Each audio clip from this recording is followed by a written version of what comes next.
Welcome to the Learn Tarot with Moxxie podcast, where you can learn to read the tarot for yourself and for others.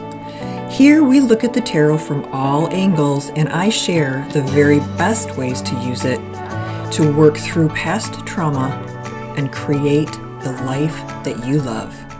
So join me.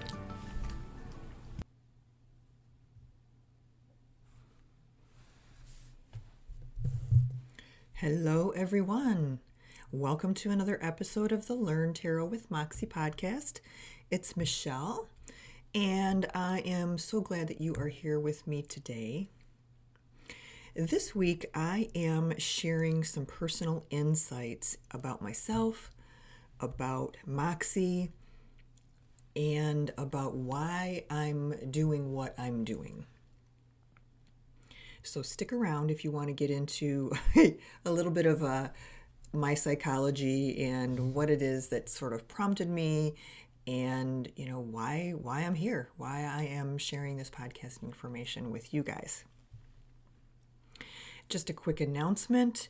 I wanted to let you know that I'm so excited that the court card workshop is now available on the Moxxie Coaching website.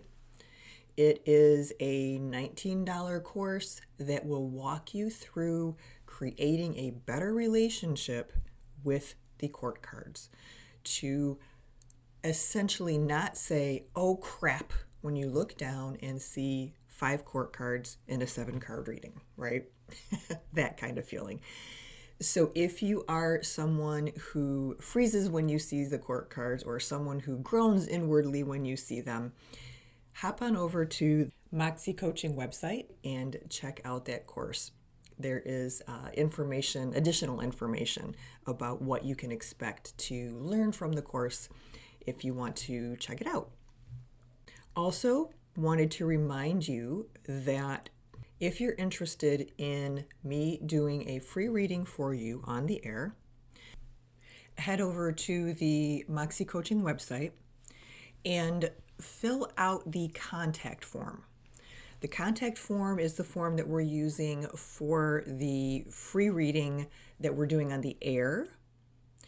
And the pop-up form for the free reading is the one that I just do randomly, where I will, usually quarterly, depending on how many people go ahead and submit, we'll just do a drawing for a free reading. So there are 2 different options there on the website. Number 1, if you're interested in me doing a reading that other people can hear, of course, completely privately, but if you're willing to allow your reading to be used as a learning experience, then contact me on the contact form of the Moxxie Coaching website. If you just want a free reading because you think it would be fun, you've never had one before, and you want to enter the drawing, go ahead and complete the form that is on the pop-up that comes up on the right side of the screen. And lastly, if you have any random questions, you can contact me. You can shoot me an email. That information is on the show notes. You can also follow me over on Quora, Quora. On Quora, I have a Learn Tarot with Moxxie space that is dedicated to tarot. Just another opportunity for me to get out there and to interact with folks. So if you have any interest in that, take a visit there as well. And I think that is it for the announcements. So let's get on with the good stuff. I wanted to do this episode for a couple of reasons. First, the Learn Tarot with Moxxie podcast has a bunch of new listeners, and I always like to know a little bit about my podcaster when I'm listening to their podcast. So I thought I would share a little bit of background information. And second, I want to share with you some of the personal things that I've learned creating and building Moxxie that I think might be helpful for some of you.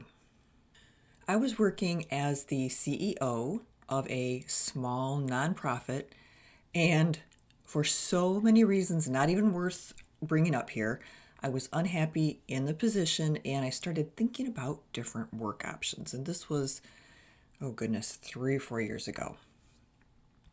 I had begun working with a business coach, and I realized that I had been kind of distancing myself from my work for a while. Very, very long story short, I was miserable. I quit without having much of a plan.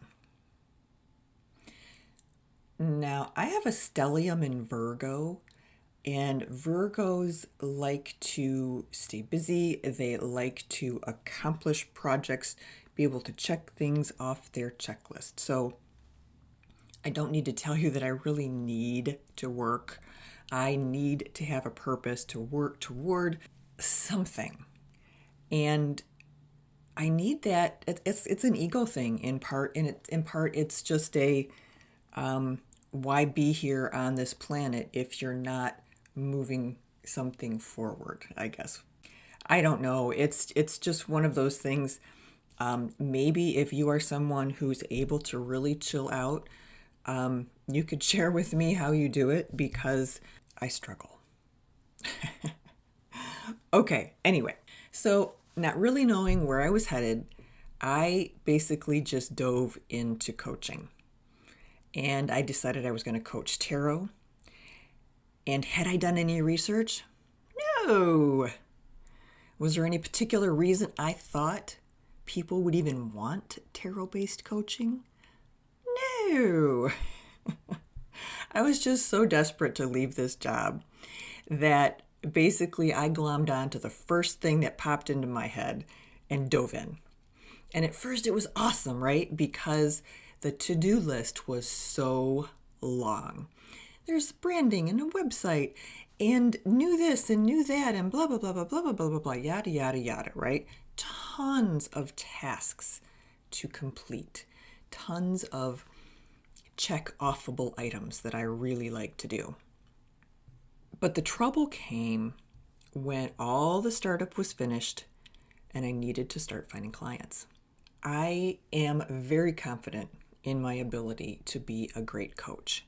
A lot of my career was spent coaching, mentoring people in business and in education, but I look back at myself and I laugh for even thinking that I am the type of person who wants to put themselves out there in the way that you have to put yourself out there to become a life coach. I would have to market me. I am the product, right? And I just didn't have that confidence, right? I didn't see myself as being able to do that marketing, and it held me back. I was uncomfortable doing it. At the very beginning, I hated video, and I still don't really, really love it, but I absolutely hated video. Wasn't a real big fan of audio. I'm old school enough that I really just wanted to be able to do social media and boom, have everything materialize for me. As a behind the scenes kind of girl, I'm just not comfortable. Just not comfortable. And if we add to that the fact that I decided I was going to become a life coach in the middle of the pandemic, when everybody else decided they were going to be a life coach as well, there were that many more people who were all, it seemed to me, just like clawing for a slice of this life coaching pie. And it felt icky to me, and I didn't do it. And as a result, the coaching part of my practice never really grew a lot. Still, I was being overrun with LinkedIn messages, things from marketing people who are trying to convince me that if I just spend $5,000, they can get me the right leads, all of that kind of stuff. And it just feels so gross to me. It got worse and it got worse. And eventually I was really, really turned off and thinking about ditching the whole thing. I started the podcast because it seemed like the logical thing to do, and I actually had fun teaching the tarot. Still slow, struggling to get noticed, right? That kind of thing. Once all of that energizing work was done, right? All of the startup work that I loved was done and things weren't flowing the way I wanted them to, I started to question my decision.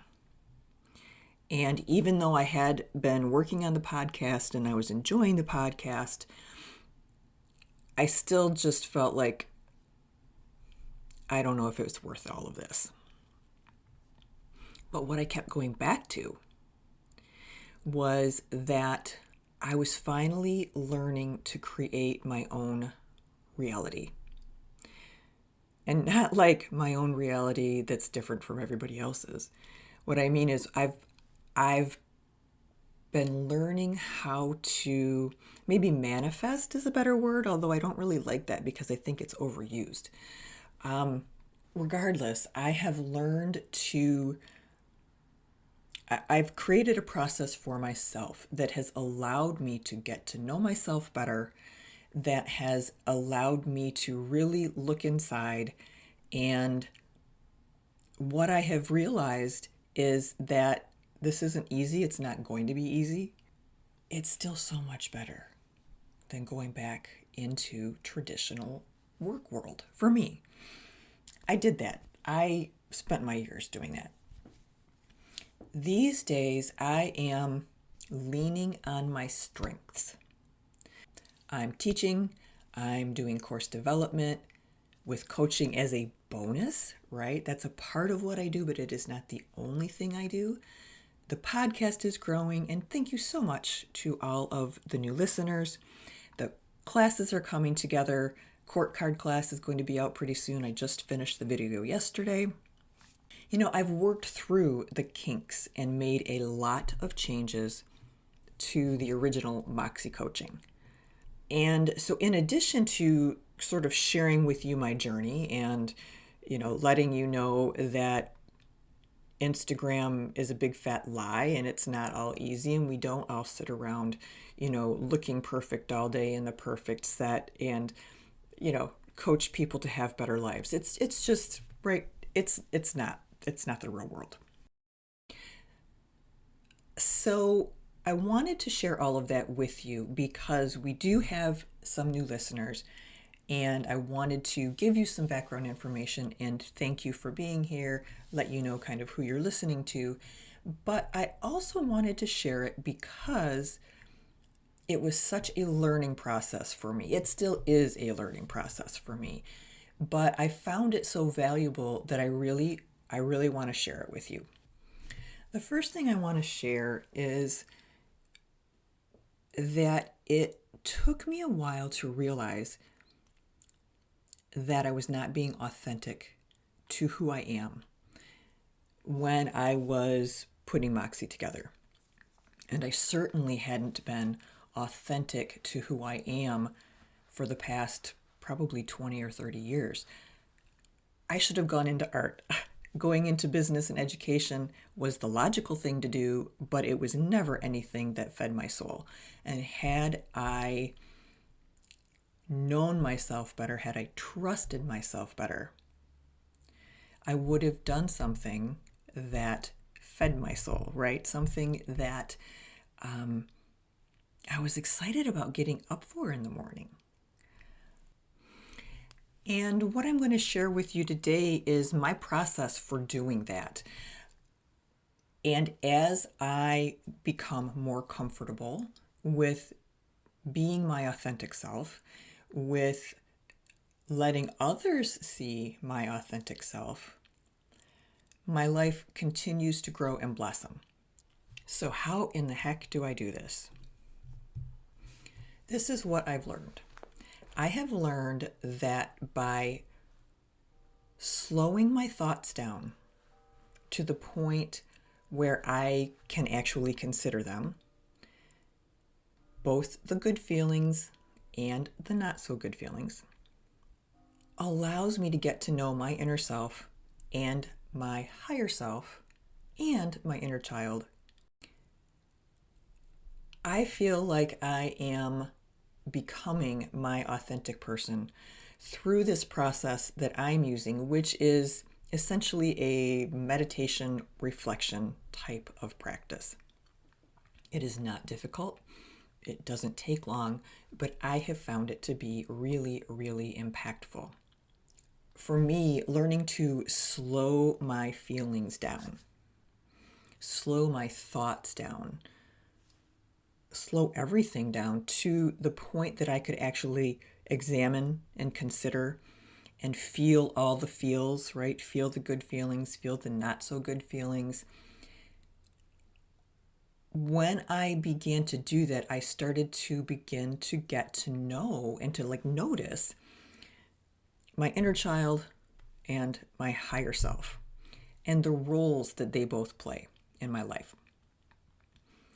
Through meditation, I have worked on actively cultivating love for myself, for my childhood self, for my adolescent self, for me through every phase, every transition, every difficulty and joy, literally sitting in meditation with my inner child, holding her hand, letting her cry, letting her work through whatever it is that's there for her at the moment, and helping her to feel safe and loved and worthy.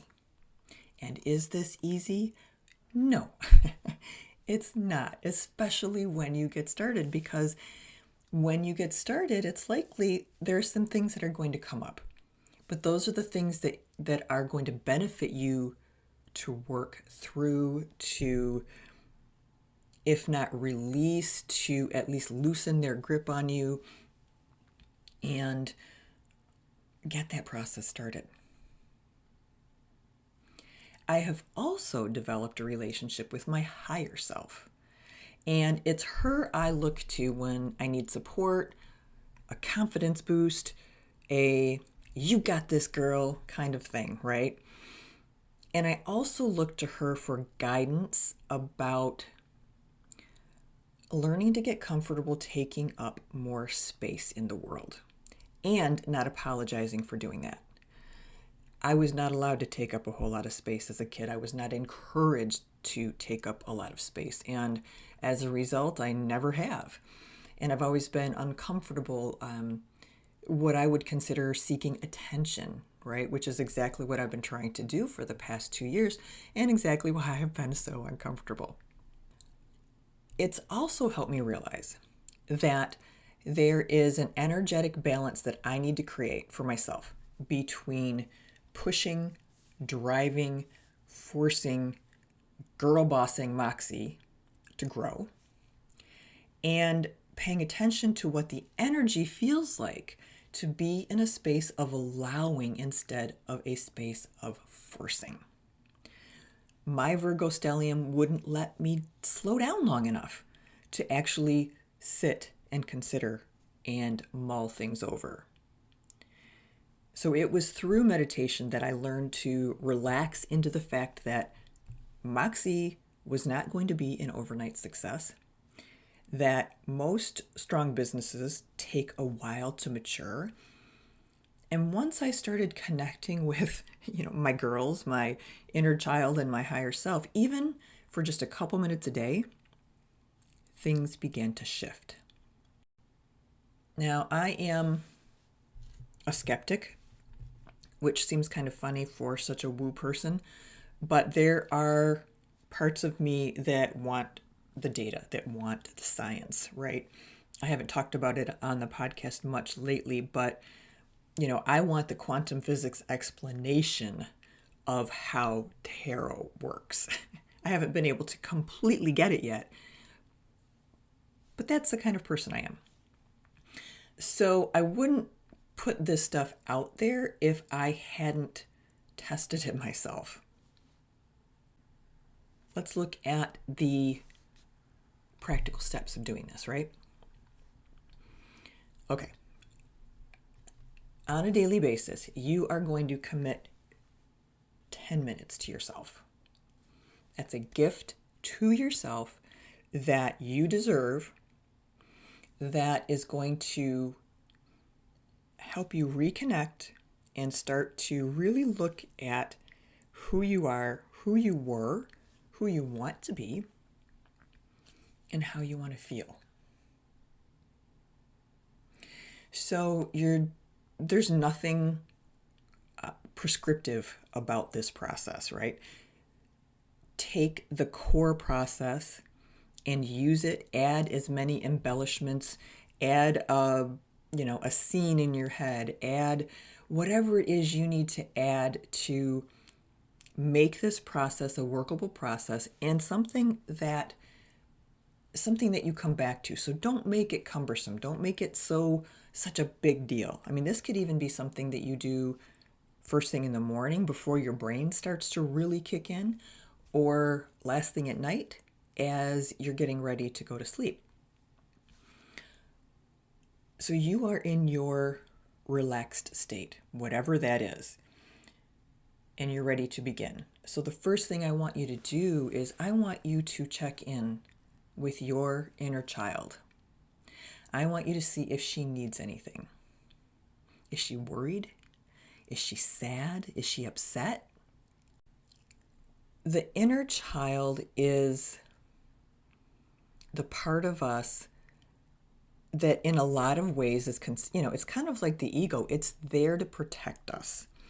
It's there to say, oh, I'm not sure you should do that. That might be dangerous. Or, oh, are you sure you want to do that? You might not be good enough to do that. And then you would be embarrassed and, oh my God, da, da, da, da, da.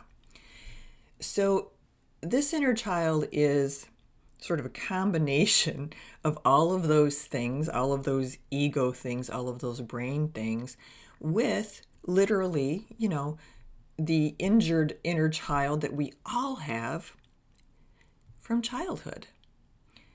Things that we all have, things that we look back on as childhood trauma. There's no right or wrong about what is considered childhood trauma. I mean, it could be you lost a parent. It could be you were a sick child. It could be your parents were absolute shit. There are a lot of things, and a lot of us have some things that it would benefit us to take a look at from that phase. Now, if you want to, on a regular basis, dig into this, that's pretty much called therapy. And I am not suggesting that you don't do therapy, but I don't want you to think that this process is that heavy or that big of a commitment. It's actually an easier process, in my opinion, and a lot more effective. I spent a couple years in therapy, counseling, whatnot, and honestly, I have really, really learned so much more on my own. But that was just me and the particular counselor I had, which I was not real thrilled with. Okay, so you're checking in with your inner child. You are saying, hey, how you doing today? What's going on? And you're not saying, are you worried about something? Are you sad about something? But you're just checking in and saying, hey, I'm here. I'm the grown-up. I got this. You don't have to be afraid of anything. You don't have to be worried. Here's your coloring book and some new crayons, and just have a good day, Let me give you a hug. I understand. I understand that you're upset, or I understand that you feel this feeling so deeply, right? Check in. Let it flow. Open it up. It feels very, very silly at first. And you might find yourself sobbing, either with happiness or with sadness or with happy, sad tears, right? It's a worthwhile practice. So that is your daily check-in, just a couple minutes with your inner child, making sure she doesn't need anything, making sure there's nothing in there that's going to blindside you later on in the day that you haven't considered. And she could be bringing stuff up, anything from she's worried about a work meeting that you have that you're not feeling quite so prepared about, or whatever it is, right? So just be there for her, hold space for her, help her while you can, let her know that everything is going to be okay because everything has always been okay. We keep waking up, we just keep doing our thing. This check-in allows me to more clearly identify how I'm feeling that day. And that can be so helpful in getting stuff kind of cleared out of the way and off my mind. To say, just to acknowledge, it's like, yeah, I'm a little bit concerned about this. Okay, check. I need to look at that. Yes, check. Oh, I'm feeling particularly insecure today because somebody at the grocery store looked at me weird. That's your real inner child, right? That kind of stuff. And by bringing that stuff up, by giving her an opportunity to express herself, I find that it's much more rare that I get, like I said, blindsided with some kind of emotion that I wasn't expecting. Give her the care, the comfort, the support she needs and that she didn't get when she was a child, in whatever way that is for you, and help her and support her. And what I found is that, and no one, right, no parent can support a child 100% perfectly 100% of the time. Even if we have the most loving, most amazing parents, things are going to still happen. Life is going to be difficult. So please don't look at this like I'm bashing parents or parenthood. I have been a child and I have been a parent and I have experienced some kind of crappy things and I probably have done some kind of crappy things. We're human. That's what we are. But in this meditation space, we can be that everything for that inner child. We can give that inner child the most amazing sense of comfort and belonging and security. And once we have that feeling of security behind us, it starts to shift things. Once we feel like the rug's not going to be pulled out from under us in some way, we start to get a little bit more comfortable and we stop, tippy-toeing around like the ice is going to crack. This process of connecting with my inner child has increased my compassion for myself. And I'm not talking about the let yourself off the hook for doing something crappy when you were 20 type of compassion. I'm talking about the type of compassion that we can have for ourselves when we are actively having a hard time. That I have learned that I can just say, okay, this sucks, this really hurts, I'm sorry. Instead of forcing myself to buck up, get tougher, power through it. Powering through things is how our generation, however many generations, have ended up so screwed up because we power through everything and we don't address what we need to address. So, my inner child really, really had a hard time when Moxxie did not just like take off. The tape starts rolling, right? Oh my God, what an idiot. What was I thinking? Why was I thinking I could do this? I am so embarrassed. Oh my God. I had a perfectly good job with decent money. Some people thought I was kind of cool, little status there. It was a great ego boost. And I gave it all up to start a tarot coaching business. That first holiday season was really rough. People that I don't see but a couple times a year, you make polite conversation. How have you been? What have you been doing? I heard you were doing this. Hey, I heard you're doing something with the tarot now. You quit your job? Wow, that sounds interesting. I spent so much time trying to explain the tarot to people who thought I was either a complete woo-woo space cadet or worse, an affront to Christianity or something. I spent a lot of time. And I finally got so tired of defending what it is that I do, that I am trying to share and accomplish. That's part of what drove me to figuring this stuff out, right? It's like, I hate feeling like a poser and pretending I'm something I'm not. But when we're authentic and we are who we are, sometimes it's really hard to own that. And I think what I realized is that as I approach 60, I darn well deserve to own who I am. And if I don't do it now, I probably never will. So here I am.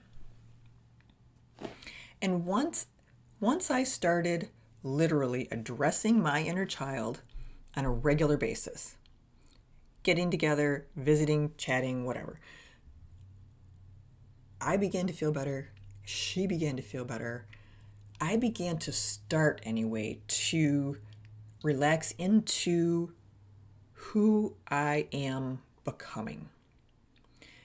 And most importantly, to be open to the possibilities and not limit myself to what I had actually originally decided I wanted to do. Meaning I'm kind of just like sitting here flowing like what flows? Like those things in the ocean. Kelp, like kelp in the ocean. I'm trying really hard just to be like kelp in the ocean. I was trying to be open to who I was becoming, not to what I had originally thought I would, should, or could be. Likewise, developing a deeper relationship with my higher self has been really cool. It's kind of like having a friend that you trust, that you admire, you look up to, and you can be 100% honest with them. In fact, you probably should be 100% honest with them because they can see through your shit. Someone with whom you are 100% yourself. You are 100% authentic. And I think that has been the really big shift. By visiting with my inner child for a couple minutes every morning and by touching base with my higher self, I've been able to relax into kind of erasing the society-defined version of myself and learning to figure out who I am more organically, to have unconditional love for the meat suit me, the me that is talking to you now, the me that is in this body, the me that moves around in this world. The same way I have unconditional love for my inner child, to have no expectations, to have no exceptions, just be, right? And clearly it's not possible to be 100% authentic ourselves all the time, but I think it's something to aspire to. So what I'm describing is like a 3-tiered system. There's my inner child on the bottom who gets scared, sad, anxious, whatever. And then just above that, there's the meat suit me that lives in the real world.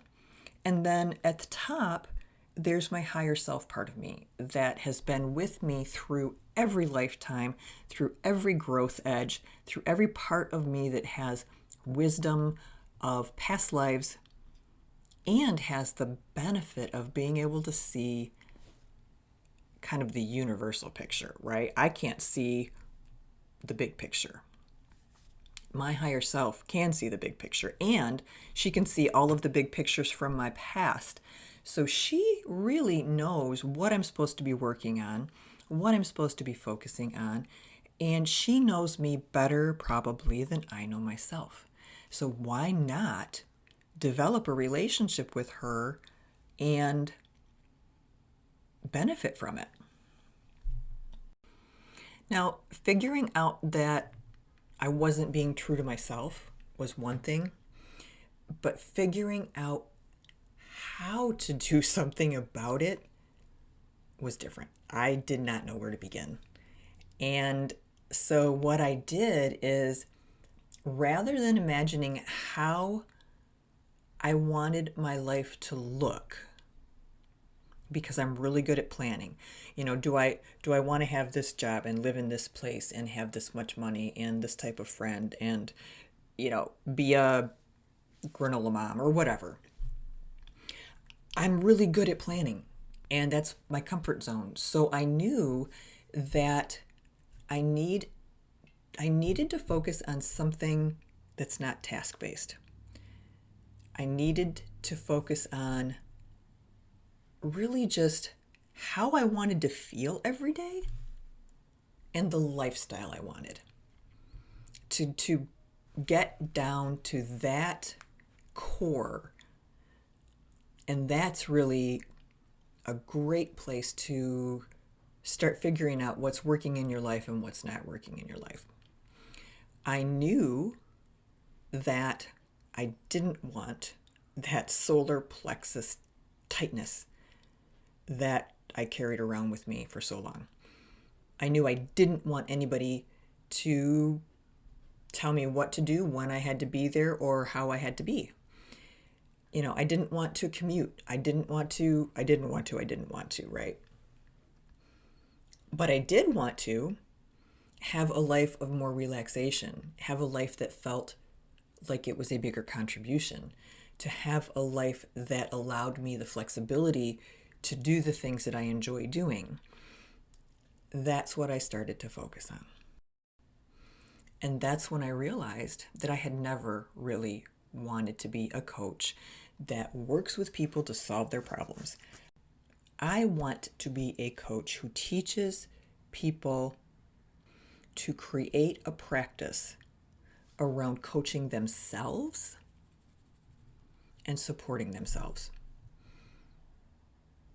My goal is to help people learn to look inside for some of the answers in a comfortable, relaxing, and nurturing way.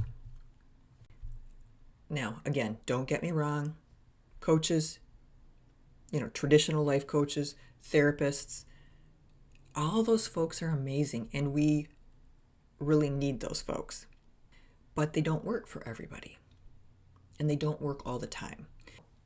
So sometimes when we're 4 days away from our next appointment, it's nice to be able to kind of figure out your own shit a little bit and get through those days until you get to the chance to where you can speak to your therapist or whatever. My goal is to have you become more dependent on yourself for learning who you are, knowing who you are, being who you are, and for focusing less on what other people tell you you should be or how you should feel or any of those other things. So I share all of this because, we're very different people probably all over the world, but we share so many universal experience that I just know that I am not the only one who has gone through some of these things, right? I mean, we're not talking about it so much anymore, but the Great Resignation, that was a big deal. So keep in mind that I just want you to have the information if it's something that you think would benefit you. And I recognize that some people might have a problem with this type of practice. There's no traditional dogma. There's no looking up to a higher self. Instead, this is just really about connecting deeply with who you are. But it doesn't preclude you from participating in any other tradition or religion or whatever that you're drawn to. It's simply a tool to use to connect with who we are in this lifetime, It helps us nurture and cultivate and develop that person. And that person, in my opinion, actually has easier access to the divine because they begin to see the divine in themselves. Do I have it all figured out? No, hell no. I realized the other day that I never will. And I'm becoming accustomed to that idea, right? I'm finally starting to understand what people mean. The gurus, the Buddhist monks who say it's not about anything but the journey. I'm finally starting to get that. I'm still working on it, still wrapping my head around it. The idea that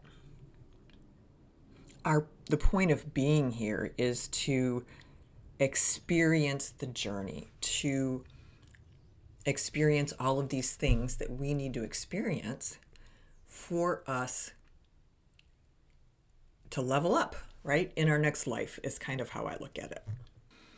So I realize that this is not going to stop, that this is work that I will always do. And honestly, the more I do it, the less it becomes like work, and the more it becomes almost like, oh yeah, cool. I get to sit and just be with my people for a half hour or however long it is you decide to do it.